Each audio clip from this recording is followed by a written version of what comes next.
CTS에서 간증을 보신 분은 아시겠지만 저는 이분의 간증을 듣고 굉장히 좀 충격을 받았습니다. 이 일선 집사라는 사람인데 이 사람은 참으로 태어날 때 불행하게 태어났습니다. 자기 말로는 태어나지 말아야 될 인생이라고 그렇게 말을 했습니다. 자기 어머니가 등산 갔다가 우연히 만난 사람하고 하룻밤 자갖고 아기가 태어났습니다. 처녀인데 아무도 몰래 아기를 낳아놓고 자기는 시집 가버렸어요. 그러고는 어머니가 자기를 미국에 입양 보내버리라고 그렇게 했습니다. 근데 이 할머니가 아기를 입양을 안 보내고 10살이 될 때까지 숨겨서 키웠습니다. 호적에도 못 올려, 학교도 못 가. 근데 이 할머니가 돌아가셔 버렸어요. 이 아기를 키울 사람이 없습니다. 할 수 없이 시집간 자기 엄마를 찾아갔어요. 그랬더니 자기 엄마가 자기를 반겨준 게 아니라 얼마나 성기를 내고 화를 내는지 네가 여기가 어딘 줄 알고 왔냐고 당장 나가라고 쫓겨났습니다. 이 여자는 갈 데가 없어요. 자기 아버지가 누군지도 몰라요. 이 여자는 거지가 됐습니다. 길거리에서 주워먹고 얻어먹고 살다가 나이가 들어서 처녀가 됐어요. 오고 가는 이상한 남자하고 또 살게 됐습니다. 그러니 그 여자가 뭐 잘 먹고 따뜻하게 잠을 한 번이라도 잡았겠습니까?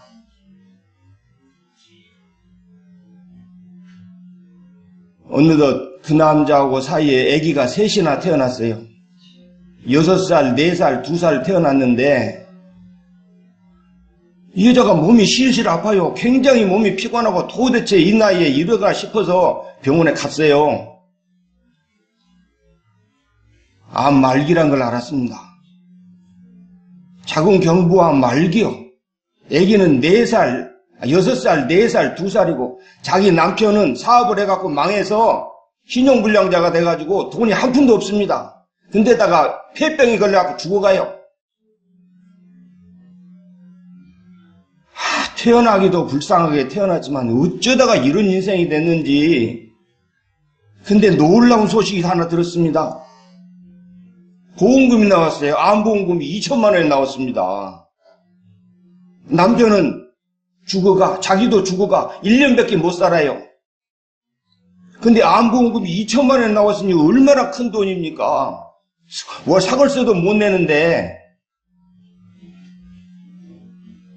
이 돈이 자기 식구의 생명줄이요. 근데 이 여자는 보험 계약을 했는데 보험금을 못 냈어요. 돈이 없어갖고 못 내고 그랬는데 보험 설계사가 이 여자가 하도 불쌍하니까 자기가 몰래 대신 대납을 했던 겁니다. 그래갖고 보험금 2천만 원을 탔어요. 이제 이 여자는 그 2천만 원 자기 자식한테 남겨주고 이제 죽을 일만 남았습니다. 그런데 어느 날 하나님이 이 여자에게 말씀을 합니다. 그 2천만 원을 백혈병 환자를 도와줘라. 하나님, 나도 살기가 힘들어요. 응? 내가 죽겠는데 무슨 2천만 원을 백혈병 환자를 도와줍니까? 얼마나 고민되겠어요. 자식이 셋이나 되는데.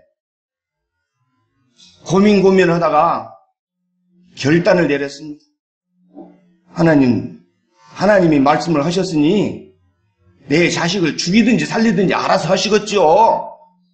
그리고 그 2천만 원을 들고 연대 세브란스 병원 교목실을 갔습니다. 그 가는 발걸음이 얼마나 무겁겠어요.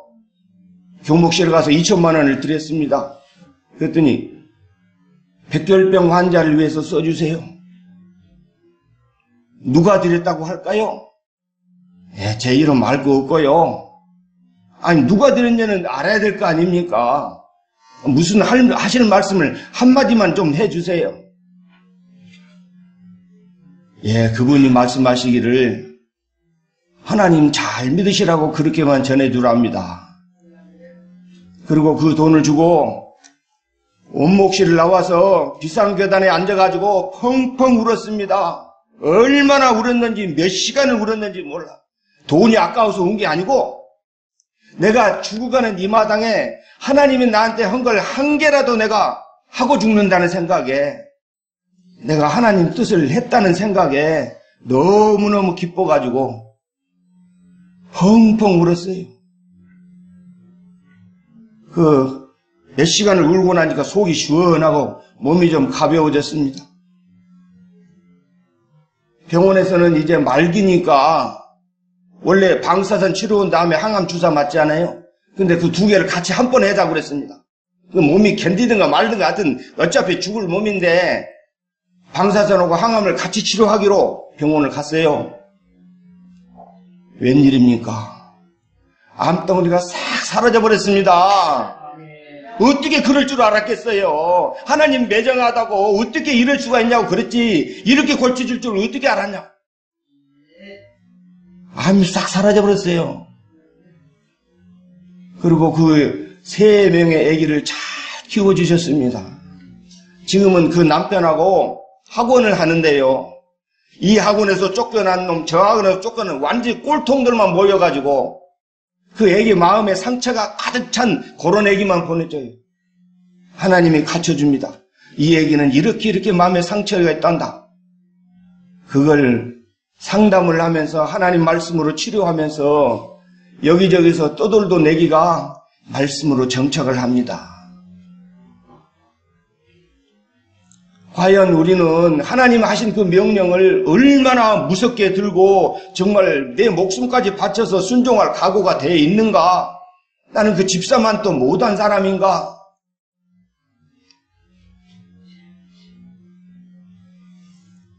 신앙은 하나님과 내가 1대1로 맞짱 뜨는 거죠. 야곱이 하나님께 살려달라고 맞짱 떴듯이 우리가 하나님과 1대1로 맞짱을 뜨는 것이요. 거기서 내가 깨지고 죽어져야죠. 오늘 본문 말씀이 뭐냐면 하나님이 제사장에게 이렇게 하라 그렇게 명령을 했는데 제사장이 그걸 안 해버려요. 안 해버리니까 하나님이 뭐라고 말씀하신 거 아니? 내가 너희에게 줄 그 복이 저주로 변할 것이다. 복인 줄 알고 누렸던 것이 나중에는 너를 찌르는 고통이 될 것이다. 차라리 제사장 하지 말든지. 제사장이 하나님의 말씀을 전혀 심각하게 듣지 않는 것입니다. 이 말라기 시대에 완전히 한 귀로 듣고 한 귀로 흘려보는 건성으로 들어요. 그들의 마음은 이미 하나님에게서 멀리 떠나버렸습니다. 한술 더 떠가지고 그들은 하나님의 율법을 왜곡되게 가르쳐서 하나님 이름이 멸시를 받게 만들었지. 그랬더니 하나님께서 내가 너희들에게 멸시와 천대거리가 되게 하겠다 그랬습니다. 이스라엘 백성이 어떻게 하나님을 괴롭혔는가 17절에 보면 악을 선이라고 해. 지금 이 시대하고 비슷합니다. 악을 선이라. 동성연애는 그냥 태어날 때부터 그래 어쩔 수 없는 것이다. 악을 선이라고 하고 행악하는 자를 하나님이 저주하고 하나님이 악을 행하는 자를 징벌하는 것이 아니라 행악하는 자를 하나님이 기뻐하신다. 행악하는 것을 하나님이 선하게 보신다. 이렇게 거짓말로 제사장이 말을 합니다. 어떻게 그럴 수가 있습니까? 그러면서 하나님의 공의는 없어. 하나님은 심판 안 해. 그렇게 말을 한다 이 말이죠. 제사장이 먼저 백성들에게 선을 보이고 바른 길로 이끌어도 그들이 제대로 따라올까 말까 한데 자기가 먼저 앞장서서 거짓말을 합니다. 목회자는 남을 목회하기 전에 반드시 목회를 먼저 해야 될 사람이 한 사람 있습니다. 누구일까요? 자기 자신을 먼저 목회를 해야죠. 내가 먼저 하나님 앞에 바로 서야 그 다음에 남에게 말씀을 할 자격이 있는 것이지요. 그래서 제가 주로 쓰는 18번지가 니나 잘하세요. 너나 잘하세요. 너나 천국 가세요. 너나 지옥 떨어지지 마세요. 남 저거 하지 말고. 진짜 신앙은 예수님의 제자라면 예수님이 가신 그 발자국을 그대로 따라가야 맞죠. 그러나 그렇게는 못합니다. 예수님이 가신 그 길을 어떻게 똑같이 가겠어요? 그러나 예수님이 갔던 그 그림자만큼 그 정도만이라도 받고 가야 정상이다 그 말이요. 근데 요즘은 너무나 기복주의와 번영신학이 판을 치다 보니까 세속주의와 자본주의가 성경 위에 앉아버렸습니다. 너무나 외형적인 성장에만 거기에다가 기준을 삼고 목회에 성공했다 실패했다를 그것으로 판단해요.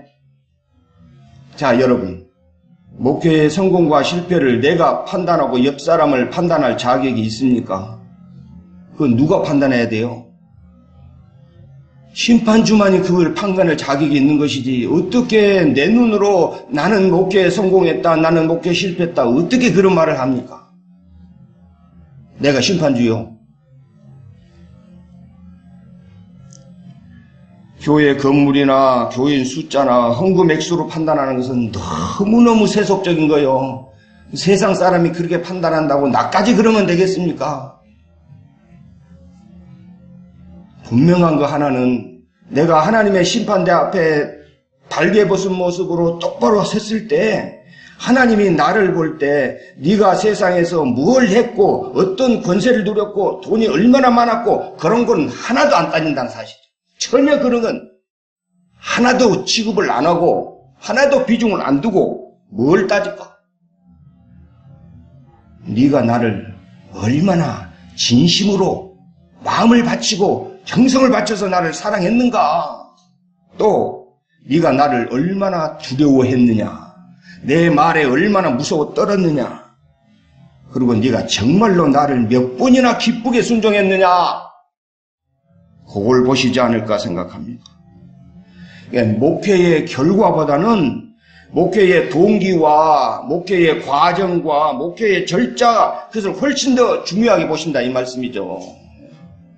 그러면 순교자들은 다 실패자고 떵떵거린 사람은 다 목회 성공자입니까? 일본의 성자라고 하는 가가와 도요이코 목사님은 빈민굴에 들어가서 아무도 알아주지 않는 그곳에서 단 몇 명만 평생을 섬기다가 갔어요. 모세도 200만 명을 이끌고 나왔지만 그들에게 그 많은 하나님 말씀을 가르쳐줬지만 가나안 땅에 들어간 사람 2사람밖에 없습니다.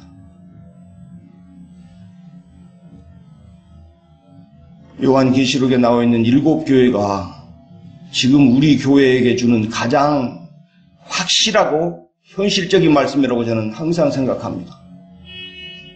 거기에 부자교회, 가난한 교회가 나오죠. 부자교회, 라오디게아 교회, 가난한 교회, 빌라델비아 교회.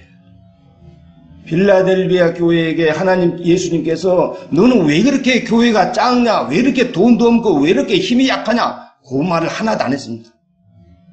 너는 정말 작은 힘을 가지고도 끝까지 내 이름을 배신하지 않았다. 그걸 자랑했습니다.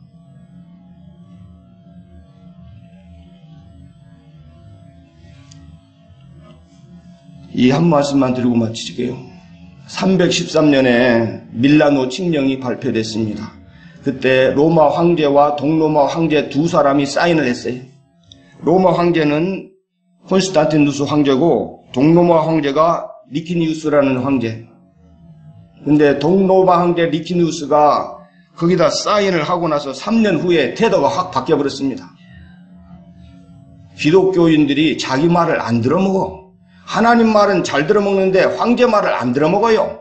그래서 태도를 확 바뀌어가지고 터키의 갑바도기아에 있는 일반인 말고 로마 군인 중에서도 기독교인이 있어. 군인 중에서 안 되겠다. 군인들은 본때로 보여야 되겠다. 그래가지고 리키니우스가 그 총독 아그리콜라에게 지시했습니다. 로마 군인 중에서 기독교인 믿는 놈을 잡아 죽여라. 우리는 40명을 출연했습니다. 40명의 군인들이 어떻게 죽일까? 한겨울에 얼음이 꽁꽁 얼었는데 그 호수에 가서 40개의 얼음 구멍을 팠습니다. 그래가지고 빨갛게 가지고 그 얼음 구멍에 집어넣습니다. 그리고 저 바깥에 뚝에다가 이 우상단지 신상을 모셔놓고 그 옆에는 불을 떼가지고 따뜻한 목욕물을 만들었습니다. 아무 때라도 좋으니 그 얼음 구덩이에서 예수님 이름을 저주하고 나와서 이 우상신에게 절을 하고 이 따뜻한 목욕물에 목욕을 해라. 하루가 지났습니다. 모든 40명의 군인이 찬양을 부르면서 마음을 단결하고 절대 우리는 배신 안 해. 이틀이 지났습니다. 몸이 굳어가지요. 마비가 돼갑니다. 밤에 얼마나 춥습니까? 3일째 되는 날 견디다 한 명이 뛰쳐나가서 예수님을 부인하고 우상신당에 절하고 그리고 목욕탕 물에 퐁당 들어갔습니다. 어찌 됐을까요? 심장마비로 죽어버렸습니다. 그 전 3일째 되는 날 밤에 이 로마 경비병이 그 사람들을 지키던 경비병이 환상을 보았습니다. 하나님께서 하늘에서 40개의 멸류관을 예배하고 그들이 오기를 기다리는 그 장면을 본 거요. 이 사람은 믿는 사람도 아니요. 근데 그 장면이 얼마나 황홀하고 기가 막혔는지 자기도 들어가고 싶은데 구멍이 없는 거죠. 근데 이 사람이 나오자마자 나도 그리스도인이 되겠다고 활딱 벗어버리고 군 제복을 다 벗어버리고 퐁당 들어갔습니다. 3일이 지나도 안 죽자 이 총독이 그 사람을 끄집어내서 사지를 자르고 화형을 시켜버렸습니다.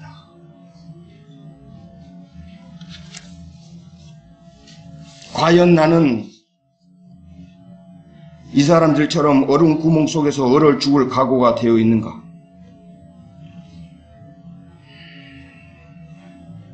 그 일이 있고 나서 2년 후에 로마 황제 콘스탄티누스 대제가 동로마 제국 황제를 정벌해갖고 쫓아 죽여버렸습니다. 그래갖고 로마 전체를 통일시켜버리고 기독교를 선포를 해버렸어요.